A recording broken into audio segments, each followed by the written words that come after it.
PodcastCoug Season 8, Episode 7.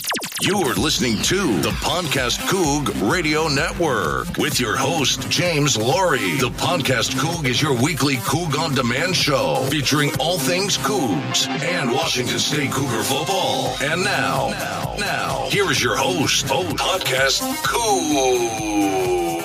Hello, everybody. Welcome back to the PodcastCoug. I am James Laurie, the PodcastCoug, and you are listening to the PodcastCoug, where we're all things Cougar football. 30 minutes of Coug talk, and we're talking about Arizona and our upcoming game against Oregon in Eugene on Saturday. Hello, everybody. Welcome back. Zona 44, Washington State 6.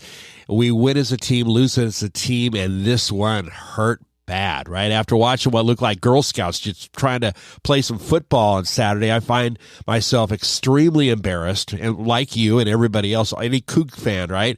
Embarrassed towards Cougar football. I mean, our team just folded. Just folded, right? And what happened to the fire these guys were playing the prior week of the bye week, and here we have, the UCLA game the week before, and it's just, we're going to lose every game here on out. I mean, we not just lose, but we could get our doors blown off type of losing, if things don't change. So anyone else feeling the same massive gut punch from Saturday? I mean, how can you not, right? So I don't know, I don't want to give up on these guys. I'm certainly not giving up, but when you play like that, it seems like they've just given up on themselves, right? I mean, I personally think that something must have happened during the bye week. I mean, this looks like a team that has already given up. UCLA, for instance, UCLA went 8-1 last year and somehow managed to lose to Arizona, a 3-6 Arizona. And UW finished 11-2 last year and somehow lost to eventually a 3-9 Arizona State. Texas A&M was horrible last year. They managed to beat a 9-2 LSU by 15 points in the season finale. So, ASU and Stanford, they're going to be our chances to get bowl eligible. And I don't even like to talk about bowl eligible. Who deserves to be a bowl eligible? Like 6 teams. The Cupcake Bowl. I mean, you get the team headed. We get the team headed in the right direction if we beat Stanford and Arizona State. But even though that Arizona loss was despicable, and Dickert deserves some criticism for the way the team showed up and played, right? If we can't get our act together and beat the Sun Devils and Stanford, we could, if we get our act together, we could be sitting at 6-3. And with a couple more wins like Cal and Colorado, beat those dudes, you're talking about that, the Arizona loss is ancient history, right? I mean, think about it. I mean, we're talking about the glass full, right? The glass half full. Arizona State, Stanford, Cal, and Colorado. Those are 4 teams on our schedule that are beatable. Okay? Where does that put us? I think that puts us at 8-3, doesn't it? We got the Huskies in there as a loss. So anyway, crazy. No, that puts us not at 8-3. That puts us at 7-4 with Montlake. So anyway, there's a lot of season to be left, and we can't ignore the last couple of weeks here. And there's no dwelling on it about the coaching staff and the way the team's been playing. But selective amnesia is the only way to keep this thing going for Coug fans. For all of us, really. But by and large, our football team is not good. Okay, Fafita is a huge upgrade, by the way, over Delora, just huge, right? And I see another transfer in Delora's future unless he's out of eligibility on the portal. So Arizona turned a corner in their program last Saturday. They absolutely turned a corner, and Fafita is the one. I mean, it's simple as that. Cougs were under some real adversity at home in a game that we were supposed to win, right? It's just embarrassing. It was just horrible, right? The wheels have fallen off. I mean, I was down in Los Angeles for the UCLA game, right? I have not even watched the DVR recording of that game at all since I've been back for 2 weeks, right? I haven't even, that was an over and back, by the way. I was back Saturday night at midnight, and I haven't even watched that game, right? On recorded. I mean, so the question is, who's going to beat, who are we going to beat playing like this? I mean, we talked about Stanford and Cal and Arizona State and Colorado, but I mean, really? But possibly nobody. but maybe we don't play this for the rest of the year. That is wishful thinking, but after the Saturday, we're 4-3. After Oregon, we're going to be 4-3. And what's good is, it's been a good run. I mean, it's the first half of the year has been incredible up to UCLA. And I'm really just almost ready to check out, right? And do you think I wanted to do this podcast? I mean, this is my 8th year of doing the podcast Coug, and I can't remember any time I was like, this is it. Why do I want to do this show? How about skip a week? Can we skip a week? Can we have a Mullins? So anyway, if we play like this, we're looking down at the barrel at 4-8, right? If we continue, we're 4-8. And I'm not so sure if we could continue, but we're 6 straight quarters playing the worst football ever. And the good news is that we get almost everyone back on offense next year. The bad news is that we get almost everyone back on offense next year. Unlike, by the way, Delora, Fafita doesn't make mistakes, by the way. Did you see him make a mistake on Saturday that was significant? No. Definitely Fafita is in, somehow someone please wake me up. I hope this is a nightmare. I hope this is a dream, and go check out the students, go talk to the student. Hey student, do you know what a Power 5 conference is? What do they know? I mean, Power 5, G5, I'd say most of them couldn't tell you what a Power 5 means. I'm thinking, but take a look at Chun and Dickert potentially looking at leaving, showing, possibly they might be gone. We're talking about what is happening here. We're the potential of Chun or Dickert leaving, the potential of going to G5. Did the players check out? Did the coaches say, look, guys, we have to form our schedule for next year. We have to. We can't just build a schedule with an AI, ChatGPT, 3 months of lead time, and we're playing all these teams. That's not happening. You have to do it at least a year in advance or short from a year. And could it be that we don't have anybody on the schedule next year except for a couple of non-cons? Could it be that we have scheduled Mountain West next year and it hasn't been released to the public from a press conference? And Gloria has, obviously we worked with Gloria, but maybe they told the players that, guys, do we just want to give you a heads up? There's no press conference, but we want you to be the first to know that next year we're playing in the Mountain West. And we're playing the teams. I'm not saying we're going to be a part of the Mountain West. I'm not saying we're a G5 school or we're going to be a part of a G5 school. We have to play somebody, okay, for 2 years. 2 years, and it's almost possible or impossible that we become an independent. Don't think that's going to happen. We're either going Big 12, ACC, or we're going to poach out of G5. But possibly we're playing G5 next year just to have something on our schedule. If you take a look at UW and UCLA, USC, and Oregon, they already have their Big Ten schedules. So we got to do something. So could it be that the players were informed that this is what we're doing next year? And you've got Chun and Dickert possibly. That's really a sad day. Possibly is that why our football team completely decommissioned on Saturday? Could that be that they didn't show up? They're just like, the wheels fell off, right? So it certainly doesn't help with all this going on, especially Dickert knocking at the door of Michigan State.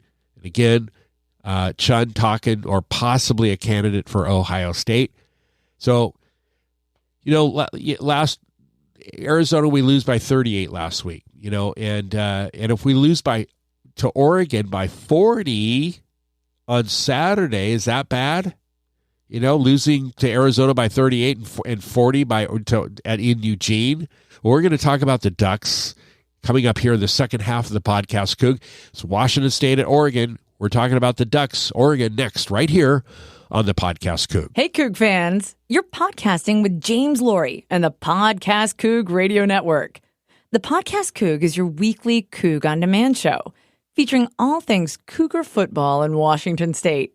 To help you get through the week, hit the subscribe button or check us out on iTunes, the App Store, iOS, Google Play, Stitcher, or at PodcastCoug.com. The real estate agent you work with matters, and a great agent helps you own the home of your dreams. And your dreams come true with James Laurie at Coldwell Banker Bain, representing clients like you 24/7, from condos to colonials and everything in between. If you're selling, buying, need a price analysis, or just a contractor referral, ask James, winner of the 2015 through 2019 International Coldwell Banker Diamond Award, with dozens and dozens of 5-star Zillow reviews and Seattle Magazine's 5-star award winner for 2018 through 2020. James Laurie, Coldwell Banker Bain, at 425-466-3672 or jameslaurie.net. Rock solid results. You're listening to the Podcast Coug. Two running backs in with the quarterback. Signals called. All man in motion going through to the right side. Handoff. Wings out to the right side. Touchdown, Washington State. You are listening to the Podcast Coug. Welcome back to the second half of the Podcast Coug. I am James Laurie, the Podcast Coug, where we're all things Cougar football, all things Cougs, Washington State at Oregon. Of course, it's Autzen in Eugene, 12:30 kick, ABC, national television. Should be about cloudy 65. Cougs are 4-2. Oregon is 5-1. History, we got Oregon at 53 wins and Washington State 42 in the series. 53-42 Washington State. 7 ties last year in Pullman. Oregon 44, the Cougs 41. That was almost a comeback. We had that lead in that game. We're going to talk about that in a moment. Washington State's unranked. Oregon is number 8 in the country. The line, Oregon is 19-point favorite. And, this game against Oregon is going to get ugly real fast. John Mateer, come on, John, should get his chance to play some very good, meaningful snaps, right? I mean, we need a true dual quarterback. Mateer is better than Ward, bottom line. Didn't look good in Arizona. Okay, Mateer is better, all right? And he is. I mean, granted, okay, Ward looked phenomenal in the first 4 games this year. I mean, it was much better than last year. And now we're all down on him because of UCLA and Arizona. Now we're calling for John Mateer. Who's we? But if it isn't broke, don't fix it. If it's broke, fix it, right? So, Mateer, is Dickert going to put Mateer in as a starter? Absolutely not. Ward will not be benched. But I think John Mateer needs to come in, and he needs to play. Yeah, so Oregon's got a lot of depth, right? And they're going to substitute players, especially on defense. Our guys are going to get tired in the fourth quarter. I'm sorry to be a pessimist, but we're going to tire out. And Oregon is going to keep substituting fresh dudes and blow us away. And we just don't have the depth. With the pure talent, as they do, meaning they're seconds and their third stringers. We just don't have that sort of depth, okay?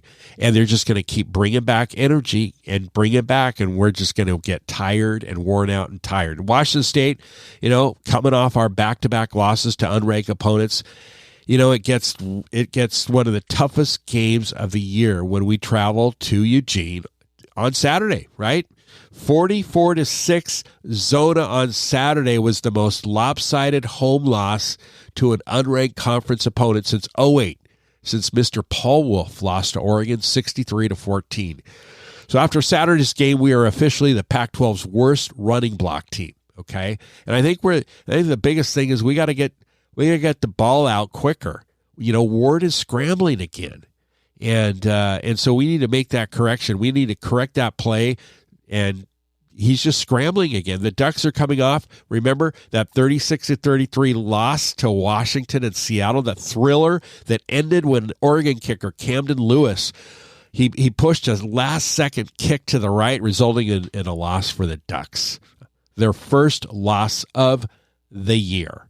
big, huge loss a big, huge win for UW and Penix, right, and DeBauer. So still, Ducks are huge. They have Bo Nix, Bucky Irving. He's a great running back. Offensive line ranks best in the country. And Bo Nix's receivers, just, Troy Franklin, Tez Johnson, Trayshawn Holden. I mean, these dudes have combined up to 14 touchdown receptions this season, and the Ducks have one of the best at home. The way, they have their this year, Portland State 81-7, right? Hawaii 55-10, Colorado 42-6. Basically, Nix has completed 80% of his passes, 1,800 yards, 17 touchdowns, and 1 pick, earning, he's probably the third best QB in the Pac-12. And so basically, Bo Nix is nailing it again this year. And Troy Franklin, he's one of the best receivers in the country. So they're going to run defense, and which is their defense is very, very good. They've got a few weaknesses. Gone are those offensive line guys. Last year, they had a great offensive line, and it felt like they had been there forever. But problem is, we can't run the ball, right? The bad news is we don't have the right dudes to get our rushing attack going. We just don't have the right dudes on the bus. The bus isn't going because we don't have the right dudes. And bottom line, you either have it or you don't. You just don't have it. So this is a physical team on both sides of the ball. They rotate probably at least 18 guys up front. And so I think they're always fresh. They're going to be always fresh. They're constantly attacking. Last year at home, we took them, this is that 34-22. We had a lead in Martin Stadium, 34-22 last year in the final 7 minutes of the game. And only for Oregon to come back 3 straight touchdowns to take the lead. We responded with a TD rush in the final seconds, but it wasn't enough. We lost 44-41 in a thriller last year in Pullman. Bo Nix, 33 of 44, 428 yards, 3 touchdowns, 1 pick. Lincoln Victor, who missed nearly 2 games with a high ankle injury, by the way, he's coming back. I think he's going to be. Victor Lincoln's going to be back. He's 95% healthy. Okay, so we got him. We got Cooper Mathers back, who missed the UCLA and Arizona game with a hamstring. So Cooper Mathers and Victor's coming back. Again, Oregon has too much depth. They're rotating guys in and out, constantly fresh. Our defense gets tired. 3rd week in a row, getting blown out. Wheels are falling out. We're in bad shape, and the team has quit. Maybe Oregon will look past us, just maybe, right? The football gods, right? The football god. Maybe Oregon will look past us, looking at those Utes, right? Or no energy. Chances of shocking the world, 2%. So, hey, that's it for the 7th episode of the 8th season of the Podcast Coug. Thank you so much for listening in Washington State and Oregon. Have a great weekend, everybody. God bless, and go Cougs. You've been listening to the Podcast Coug with your host, James Laurie. The Podcast Coug is your weekly Coug on Demand show featuring all things Cougs and Washington State Cougar football. This has been a presentation of the Podcast Coug Radio Network. Find us at podcastcoug.com.